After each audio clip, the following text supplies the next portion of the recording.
비아트론 디스플레이 열처리 전문 업체입니다. 이분이 창업자시고 2001년에 창업을 했습니다.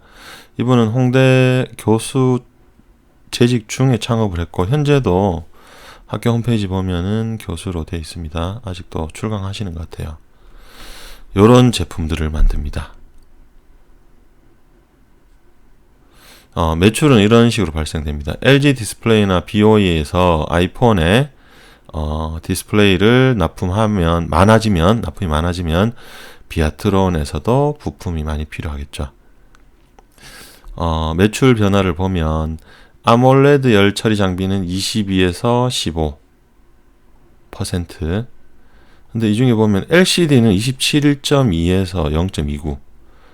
완전 많이 쪼그라들었죠. 반면에 플렉서블 디스플레이 열 처리 장비는 30% 정도 늘어났습니다. 불과 2년 만에 이렇게 매출 구성이 달라졌다라는 거는 물론 수주를 많이 했냐 적게 했냐 뭐 그런 차이도 있겠지만 시장이 그만큼 또 빠르게 변한다. 그런 의미로 볼 수 있을 것 같고, 자, 요것도 뭐 똑같은 내용이긴 한데 수출 내수 이렇게 보면 아몰레드는 수출이 보다 내수가 많고 LCD는 수출이 대부분 얼마 안 되지만, 그 다음에 옥사이드 TFT 열 처리 장비는 내수가 조금 더 많고, 그 다음에 플렉서블 디스플레이 같은 경우는 전부 다 수출입니다. 전체적으로 보면 수출이 내수에 비해서 훨씬 많더라.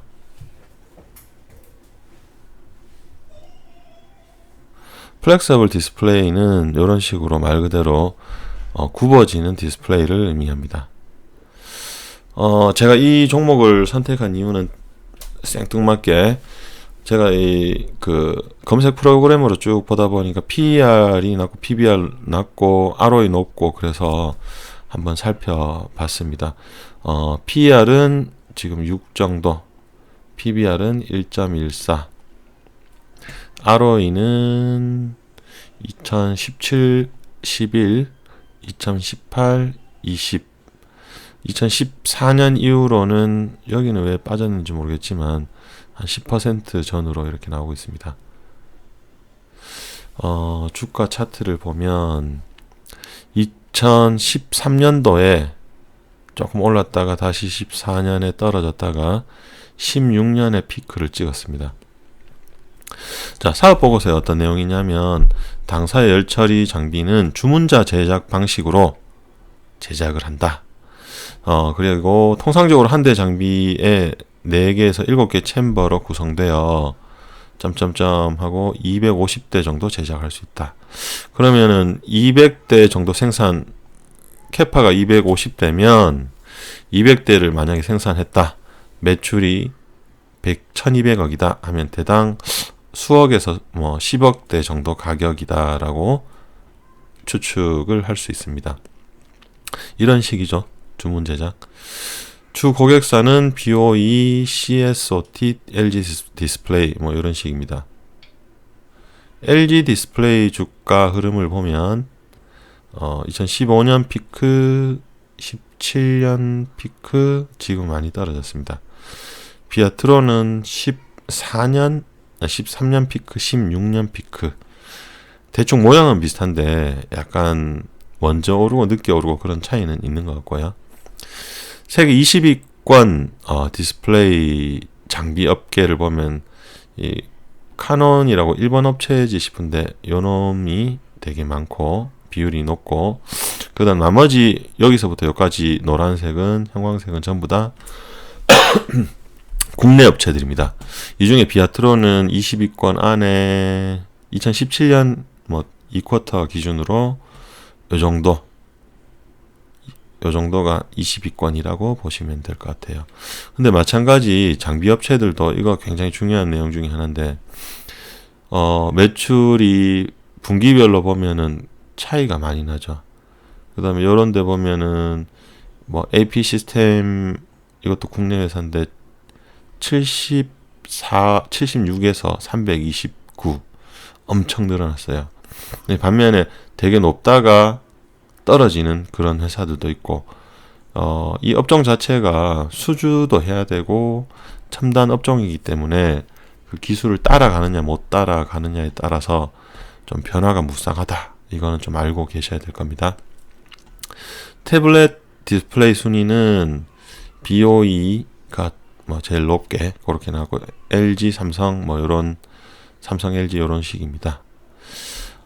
그런데 이제 중요한 거는 원청 업체에서 장비를 많이 사가야 되는데, 어떤 뉴스가 있었냐면 평판 디스플레이 투자가 이제 감소세로 줄어들 예정이다.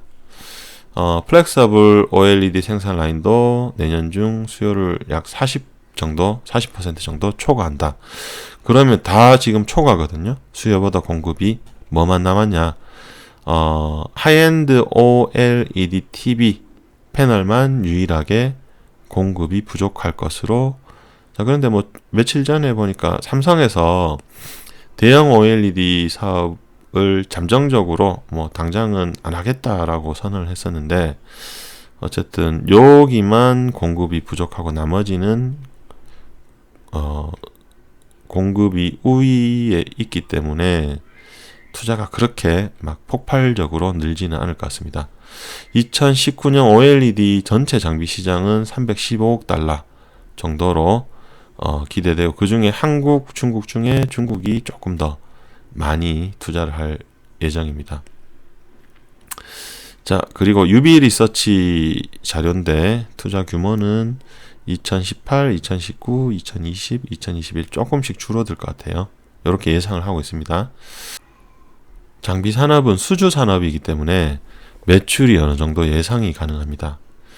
자, 예를 들어서 2016, 2017, 18, 76, 760억, 1001억, 1010억, 1320억, 그러면 점점 느네? 내년에도 한 1500억 하겠네. 이렇게 안 됩니다. 내년은 어느 정도 떨어진다. 올해보다는 떨어진다. 2018년보다는 2019년 매출이 줄어들 거라는 건 어느 정도 이제 가늠이 가능하고요. 2020년은 이렇게 예상되고 있습니다. 자, 6세대 OLED 투자 가능성 점검, BOE 수주할 전망, CSOT 공동 수주 전망입니다. LG 디스플레이 독점 수주 전망, EDO 수주 가능성 높다, 로열 비아트론 수주 가능성 높다. 뭐 이렇게 되는데, 전체적으로 계획이 좀 축소되는 그런 경향이 있습니다. 그래서 주가도 지금 미리 선반영해서 많이 빠졌습니다. 수주 잔고 이렇고, 매출 보시면 451, 764, 1008, 1291, 내년은 좀 더 빠질 것으로 예측이 된다. 영업이익은 꽤 높은 편입니다. 그 다음에 자산, 제가 이 종목을 이제 한번 보려고 했던 이유 중에 저 PER, 저 PBR, 고 ROE도 있지만 빚이 별로 없어요. 구체적으로 좀 보면 유동부채가 뭐 이렇게 있는데, 뭐 매입 채무 있고, 그 다음에 뭐 충당 부채 이런 거밖에 없어요. 자산도 보면 뭐 재고자산 85 뭐 그렇게 많지는 않고, 금융자산 요거는 그 사업 보고서에 주석에 보니까 이제 채권 중에 매입 채권이라고 해서 그 은행에서 뭐 일종의 예금처럼 채권을 사주면 몇 년 후에 우리가 그 채권 다시 무조건 살게, 이자도 쳐줄게. 그런데 돈이 좀 꽤 700몇 억인가 들어가 있더라고요. 현금이 뭐 현금성 자산이 많다, 그렇게 보시면 됩니다. 자, 이거는 그냥 재미로 보겠습니다. 그동안 기관 외국인들이 어떻게 샀냐. 자, 주황색 SVIC 신기술 투자조합. 이 회사는 아마 상장 전에 2012년도 5월 10일인가 상장했는데, 요 날짜에 상장했을 것 같습니다. 했는 걸로 알고 있습니다. 이미 그 전에 투자한 것 같아요. 여기는 돈 좀 벌었을 것 같고, 자, 그 다음에 오차드 캐피탈 파트너스는 5월 25일 날 5.1% 공시를 합니다. 초록색 공시를 하고 요때 팝니다. 만약에 이 회사도 상장 전에 투자한 회사라면 돈을 벌었을 것 같고, 뉴턴 캐피탈은 5월 11일 날 8.5% 요때, 그 다음에 요 까만색입니다. 까만색 크게 돈을 못 벌었을 것 같아요. 이 회사는. 요건 세모. 신영자산운영은 요때 5%를 신고했는데, 만약에 요때 샀다면 돈을 좀 벌었을 것 같은데, 만약에 요 구간에 샀다면 5%를 모아왔다면 돈을 못 벌었을 것 같고, 이것도 그냥 세모. 자, 그 다음에 국민연금은 2010 주황색 여기서부터 요 구간에서 사 모아서 요때 팔고 국민연금은 돈 좀 벌었을 것 같아요. 그 다음에 한화자산운용 마찬가지 여기서 5% 신고하고 여기서 3% 신고했으니까 아마 여기서 주워 담았다면 돈 좀 벌었을 것 같고, 피델리티는 까만색 여기서 5% 신고 여기서 거의 다 팔았으니까 만약에 요때 주워 담았다면 돈을 벌었겠지만 요 어디서 샀다면 돈을 못 벌었을 것 같아서 일단 세모. 그 다음에 리자드 에셋은 보라색 요때 5.43 신고하고 쭉 요 구간 동안 팔았습니다. 그래서 얘도 만약에 요때 매집을 했다면 돈을 벌었을 건데 요 구간에 매집했으면 뭐 그렇게 돈을 못 벌었을 수도 있을 것 같습니다. 세모.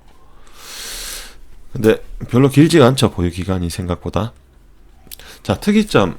이 회사는 스톡옵션 엄청 싸게 줬어요. 500원, 뭐 2,500원 줘서 다 행사를 했는데 문제는 뭐냐면 이 임원들이 다 팔아먹었어요. 더 큰 문제는 이 대주주도 팔아먹었더라. 요거는 조금 중요한 내용이니까 보시면 김병국 뭐 요분들이 이제 임원들인데 1.21% 이렇게 샀거든요. 아마 다 스톡옵션으로 샀는 것 같은데 이건 대주주고, 근데 신명수 이분은 이때 다 팔고, 그 다음에 김병국 이분은 요때 다 팔고, 이분은 한 이 정도 벌었지 않겠는가, 새해 전으로. 신동훈 이분은 요때 다 팔았습니다. 제로. 마찬가지 한 이 정도 벌지 않았을까. 근데 이분은 한번 또 샀습니다. 중간에 샀다 다시 팔았어요. 근데 차트를 보면 요때는 별로 못 벌었을 것 같고, 쭉 넘어가겠습니다. 현재는 아까 그 교수님 CEO 분이 14.1%, 이분은 부인 같고 여기는 세 딸 같죠. 이렇게 갖고 있습니다. 지분율이 좀 낮아요. 이게 조금 문제일 수도 있을 것 같아요. 자, 이제 지금부터 생각해 볼 것. 2018년도부터 회계 기준이 뭐 바뀌어서 이 제품을 계약을 딴 그 시기가 아니고 제품을 인도하고 설치하고 했을 때 수익으로 회계적으로 잡힌다. 요거는 좀 알고 계셔야 될 것 같고, 이 회사 주식 같은 경우는 대주주나 내부자들이 주식을 어느 순간 사기 시작하더라 하면 좀 시그널이 될 수 있고, 반대로 왜 이 사람들을 다 팔아버렸을까? 회사에 대해서 좀 불안해하나? 이런 생각도 할 수 있겠죠. 그 다음에 주가가 단기 실적보다는 실적은 큰 의미가 없습니다. 어느 정도 다 정해져 있기 때문에 신규 수주가 폭발적으로 는다면 주가에 직접적으로 영향을 줄 것 같습니다. 그 다음에 수출이 많기 때문에 환율도 조금 신경 써 봐야 될 것 같고, 환율은 최근에 조금 올라서 뭐 요렇다라는 거, 요거 사보고서에 있는 내용입니다. 그 다음에 추가로 신규 고객사 확보 쉽지는 않을 겁니다. 신규 고객사 뭐 삼성 같은 회사에 납품을 하면 좋겠죠. 디스플레이 같은 경우는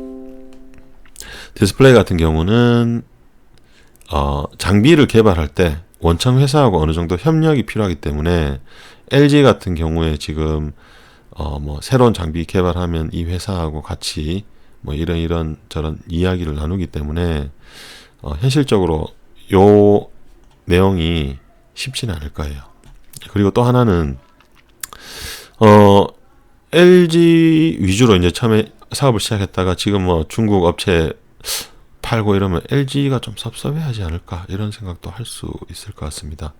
좀 애매하죠. 팔기는 여러 군데 팔아야 되는데 이건 기술 업종이라서. 그 다음에 주도권이나 독점권 측면에서는 리스크는 분명히 있습니다. 무슨 말이냐면 뭐 코카콜라 이런 회사는 뭐 독점적이죠. 그 다음에 파는 사람이 좀 더 주도권을 갖고 있는데 이거는 장치 산업이기 때문에 값을 따지면 을이 될 수밖에 없다 하고, 새로운 디스플레이 뭐 신제품 새로운 기술이 개발되면 새로운 기술을 적용해야 되는데 만약에 거기서 한번 딱 삐끄덕하면 따라잡기 힘들 수 있다. 또 생각해 볼 것은 만약에 LG 디스플레이가 삼성이나 중국 업체들을 씹어 먹어버린다면 어떤 일이 생길까? 그 다음에 반대로 LG 디스플레이가 중국 업체들과 경쟁해서 밀린다면 어떻게 될까? 이것도 생각해 보아야 될 것 같고, LG 디스플레이는 현재 돈은 별로 없습니다. 왜냐하면 재작년에 뭐 10조 투자한다 그랬는데 사업보고서상에 재무제표상에 10조가 없었어요. 돈이 없었어요. 만약에 얘들 계획대로 이제 투자를 하려면 유상증자를 해야 되는 상황까지 갈 수 있었기 때문에 투자할 여력이 그렇게 크진 않습니다. 그 다음에 중국 업체들은 구조조정은 어느 정도 될 건데 지금 BOE나 이런 회사들은 조금 큰 회사들이어서 구조조정이 안 될 것 같고, 나머지 회사들이 구조조정이 된다면, 그런 뉴스가 뜬다면 비아트론 입장에서는 기존의 업체들은 살아있으니까 플러스 요인이 되겠죠. 뭐 아까 말씀드렸고, 그 다음 무역전쟁이 장기화돼도 타결돼도 조금 부정적인 영향을 있을 것 같아요. 장기화되면 신규 투자가 조금 되게 이제 예를 들어서 무역 전쟁이 해결이 되겠지, 언제 뭐 내년엔 되겠지, 뭐 내후년엔 되겠지 하면서 조금 미뤄질 수도 있을 것 같고, 만약에 타결이 됐는데 나쁜 시나리오는 미국이 야 너희들 제조 2025에서 디스플레이도 빼, 그러면 또 마이너스 될 수 있다. 그런 뉴스는 조금 눈여겨보시면 좋을 것 같습니다. 근데 또 미국 뜻대로 되라는 법은 없다. 그 다음에 최근에 뉴스, 올해 3월인가 뉴스 떴었는데, 나라에서 OLED 국가 핵심 기술 지정을 이제 할 수도 있다 하면 어떻게 될까? 예를 들어서 이 회사는 삼성하고 지분 관계도 있고 공동 개발 관계도 있고 특허도 같이 걸려 있기 때문에 삼성은 지금 핵심 기술 지정을 하자 찬성하는 입장입니다. 그러면 이 회사는 이제 중국 수출이 좀 막히는 거예요. 그러면 비아트론은 상대적으로 국내 경쟁자가 배제되니까 플러스 요인이 될 수는 있을 것 같습니다. 근데 전체 장비를, 이 OLED 장비를 막지는 못할 거예요. 막아버리면 우리나라 회사 부품 업체들이 많이 도산하지 않을까 싶습니다. 이런 뉴스가 4월달이네요.